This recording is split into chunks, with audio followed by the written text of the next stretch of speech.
আইবুড়ো ভাত থেকে শুরু করে বধূবরণ, আইবুড়ো ভাত, গায়ে হলুদ, বিয়ের দিন, বাসর জাগা, বধূবরণ সব কিছু দেখলে আর রিসেপশনটা না দেখলে হয় নাকি? তাই আজকে আমি তোমাদের জন্য নিয়ে চলে এসেছি দিদির রিসেপশন ব্লগ। জানি একটু দেরি হয়ে গেল কারণ মাঝখানে পড়ে গেছিল দোল।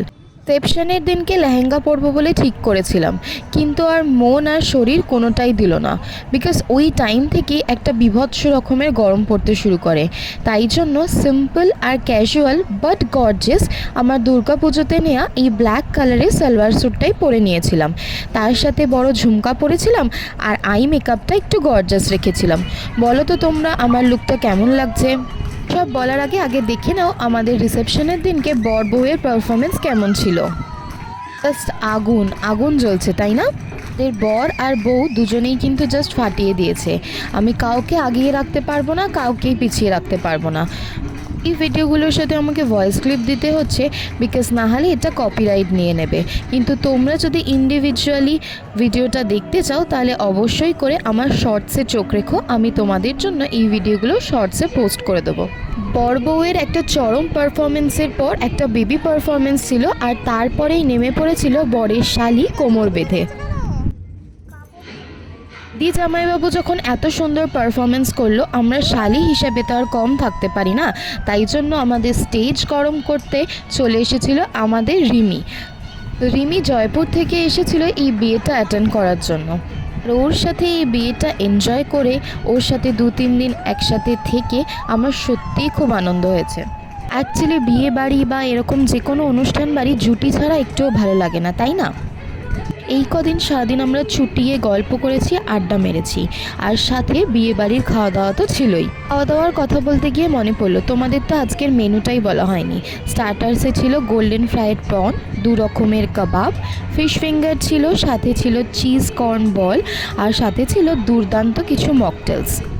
মেন কোর্সেও ছিল কড়াইশুটির কচুরি, আলুর দম, ফিশ ডায়মন্ড ফ্রাই, তার সাথে ছিল পোলাও, কষা মাংস আর চিংড়ির মালাইকারি, চাটনি পাঁপড় তো ফ্রি, আর তারপরেই ছিল হচ্ছে বেকড রসগোল্লা, ছানার পায়েস আর সফটি।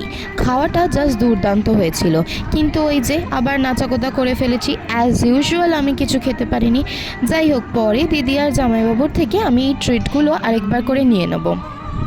এবার দেখো আমার পারফরমেন্স চলছে, যদিও আমার কোনো প্রিপারেশন ছিল না আগে থেকে। প্রিয়াঙ্কা দিকে প্রায় বোধহয় বিয়ের আগের দিন অবধি আমি গান সিলেক্ট করে পাঠিয়েছি যে এই গানে নয় এই গানে নাচবো। অ্যাকচুয়ালি শেষ মুহূর্তে কীভাবে প্রিপেয়ার করে উঠবো কিছুই বুঝতে পারছিলাম না, কিন্তু প্রিয়াঙ্কাদির দাবি ছিল যে তোকে কিছু একটা নাচতেই হবে। তো তাই জন্য যাই হোক করে একটা প্রিপারেশন করে আমিও নেচে দিলাম। জানি না পারফরমেন্সটা কেমন হয়েছে, তবে উইথ গান তোমরা যদি ভিডিওটা দেখতে চাও তাহলে আমার শর্টসে চোখ রেখো, অবশ্যই করে তোমাদের জন্য পোস্ট করে দেবো। এই ভিডিওতে তোমাদের ইন ডিটেলস গান সমেত নাচ দিতে পারছি না, বিকজ কপিরাইট খেয়ে যাওয়ার একটা ব্যাপার রয়েছে। তো তাই জন্য আমি যে গানটায় লাস্ট পারফরমেন্স করেছিলাম সেটা হচ্ছে চোখ তুলে দেখো না কে এসেছে। গানটা অনেক পুরনো হলেও এখনও কিন্তু ট্রেন্ডের মধ্যেই রয়েছে। সবাই হিন্দি গানে নাচ করবে, তাই আমি ভাবলাম বাংলা গানটাই বেছে নেওয়া বেশি বেস্ট হবে। কিন্তু বাংলা গানের মধ্যে এমন কোন গানে পারফরমেন্স করব যেটা খুব টাচি হবে এবং সবার কাছে ভীষণ ক্যাচি হবে। তো সবার শেষে এই গানটাই বেছে নিই, এবং সত্যি বলতে এই গানটা সবাই ভীষণ এনজয় করেছে, আর আমি তো এনজয় করেইছি, কারণ গান বাজলেই আমার নাচতে ইচ্ছা করে। আর এই গানটায় আমার সাথে সবাই ভীষণ ভালোভাবে এনজয় করেছে আর ডান্সও করেছে। চলো আজকের মতো টাটা, সবাই খুব ভালো থেকো, খুব এনজয় করো, আর আমার ব্লগগুলোকে দেখতে থেকো, আর সাবস্ক্রাইব প্লিজ প্লিজ করে দিও। Stay tune and do like, comment, subscribe. Thank you.